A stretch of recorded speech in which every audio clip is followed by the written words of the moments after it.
आम्ही त्यांना सगळेजण मासाहेब म्हणतो. मला कल्पना नसेल, वंदनीय हिंदू हृदय सम्राट शिवसेना प्रमुख श्रीमान बाळासाहेब ठाकरे सुद्धा त्यांना मा म्हणून हाक मारायचे. पत्नी माच्या स्वरूपात केव्हा गेली कळलंही नसेल. आणि त्या काळामध्ये तर याच्यापेक्षाही संघर्षशील जीवन होतं. अशा वेळा एका जमदाग्नीबरोबर त्यांनी संसार केला. बाळासाहेब सगळ्यांना जमदाग्नी तरीच वाटले, तरी आतून खूप मृदू होते, प्रेमळ, प्रचंड प्रेमळ होते. पण कधी संघटनेच्या शिस्तीबाबतीत जर थोडं काय झालं तर मग त्यांना ते सहन होत नसे. आणि एखादा शिवसैनिक चुकला तर त्याला आसरा एकच होता, मा. तिच्याकडे गेलं का आईच्या कुशीत गेल्यासारखं असायचं. तिने ते सावरायचं, साहेबांना असं जाऊ दे, चुकलाय, त्याला सावरा.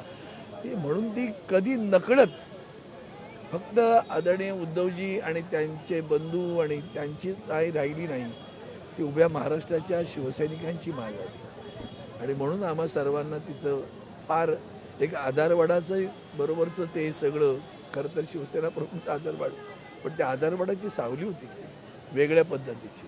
आणि म्हणून तिचाही आशीर्वाद घेताना आम्हाला खूप जुन्या खूप आठवणी येत राहतात, प्रसंग येतात की मा कशी उभी राहिली. म्हणजे साहेबांना अटक झाल्यानंतर सुद्धा एखादा माणूस त्या काळामध्ये पहिल्या आंदोलनामध्ये तुम्हाला कल्पना नाही, साहेब दोन महिना, 1.5 महिना, 3 महिना हॉस्पिटल जेलमध्ये होते. मग त्यावेळेस सुद्धा सीमा प्रश्नाचे आंदोलन साहेब राहिले, मुंबई पेटली होती. पण मा जितकी मृदू तितकी कणखर पण उभी राहिली. आणि म्हणून आज त्याच्यातनं हे फुलवलेलं नेतृत्व, आज उद्धवजी बाळासाहेब ठाकरेंसारखं नेतृत्व आपल्या महाराष्ट्रात लाभलं. त्याचं निर्माती, तिची आई, तिचं वात्सल्य, तिचं प्रेम, माया, हा सगळे संस्कार आपल्याला, आणि शिवसेना प्रमुखांचा कणखरपणा सुद्धा, बाणेदारपणा, हा दोन्ही गोष्टी आपल्याला उद्धवजींच्या ठाई दिसतात. त्याचं कारण नाही.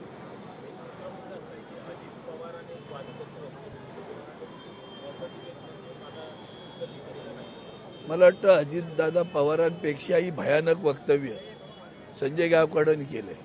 ते का लपवता? ते लपवू नका. महाराष्ट्राला कळू दे ना तुमच्या मतदारांची किंमत काय. तुम्ही ज्यांना निवडून दिलं त्यांच्या ठायी तुमची किंमत काय. त्यांनी तुमची किंमत केली आणि त्यातला शब्द इतका भयानक आहे, तो मला तर आश्चर्य वाटते. महाराष्ट्र असा निश्चित पडल्यासारखा का आहे. इतकं घाणेरडं बोलल्यानंतर सुद्धा महाराष्ट्रातल्या त्यांच्यातल्या ज्या खास महिला आहेत भाजपच्या, ज्या उचंबळून येतात त्यांना त्यांची तोंड अशी वेळ का शिवली जातात ती मला कळत नाही अजिबात. का कदाचित नंतर तुम्ही दाखवायचं पण बंद केलं. ते काय तुमचा मीडिया लोकशाही जनतंत्र मानतो हा, एका मिनिटात बंद. संजय गायकवाडांचं वक्तव्य शब्द नाही सांगत, शब्द पण कळू द्या लोकांना काय बोलले ते कळू द्या ना. मग अशा लोकांना आपण निवडून दिले याची सुद्धा जनतेने आता अंतर्मुखून विचार केला पाहिजे. मग दादा काय बोलले असतील, आणखी ते काय बोलले असतील, हे सगळे एका माळेचे मणी आहेत, एवढं लक्षात ठेवा. दिल्लीत अर्थ विधानसभा निवडणुकीमध्ये भरपूर पैसा वाटप झाला असं होत नाही का? 100% कशाला विचारता तुम्ही. तुमच्यात हिंमत असेल तर स्टिंग ऑपरेशन्स करा, मग कळेल ना. लाडली बहीण म्हणजे सुद्धा काय. आज ज्या लाडली बहीण बद्दल जे काही उपाय केले जात आहेत आता, ते अर्थ काय आहे. मतदानापुरतं सगळं माहिती होतं, गडबड आहे, मतं मिळवायची द्या, नंतर बघू काय करायचं ते. नंतर बघू सुरू झालं. आता कळेल त्या बहिणींना सुद्धा खरा भाऊ कोण.